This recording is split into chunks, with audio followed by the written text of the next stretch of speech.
subscribe.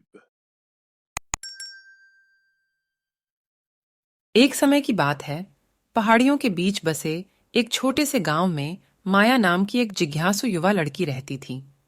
माया में ज्ञान की अतृप्त प्यास थी और अपने आस-पास की दुनिया के बारे में जानने की अदम्य इच्छा थी।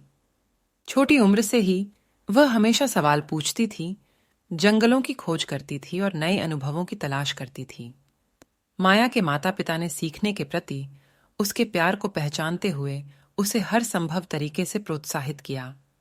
उन्होंने उसे किताबें दीं, उसे संग्रहालयों और प्रकृति भंडारों की यात्राओं पर ले गए और उसे विविध पृष्ठभूमि के लोगों से मिलवाया। माया का घर आश्चर्य की भावना से भरा था और उसके माता-पिता उसके पहले शिक्षक थे, जो उसकी बौद्धिक जिज्ञासा का पोषण करते थे। जैसे-जैसे माया बड़ी होती गई, ज्ञान के प्रति उसकी भूख बढ़ती गई। वह गांव के स्कूल में शामिल हो गईं, जहां उनके शिक्षकों ने सीखने के प्रति उनके जुनून को तुरंत नोटिस किया। माया के सहपाठियों ने उसकी बुद्धिमत्ता और दूसरों को जटिल अवधारणाओं को समझने में मदद करने की इच्छा के लिए उसकी प्रशंसा की। वह गांव की जिज्ञासु विद्वान के रूप में जानी जाने लगीं।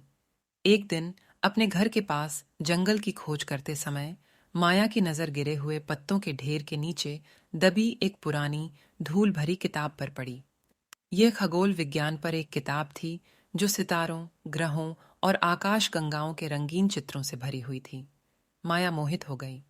उन्होंने पुस्तक को अपनी मार्गदर्शिका के रूप में उपयोग करते हुए स्वयं खगोल विज्ञान का अध्ययन करने का निर्णय लिया।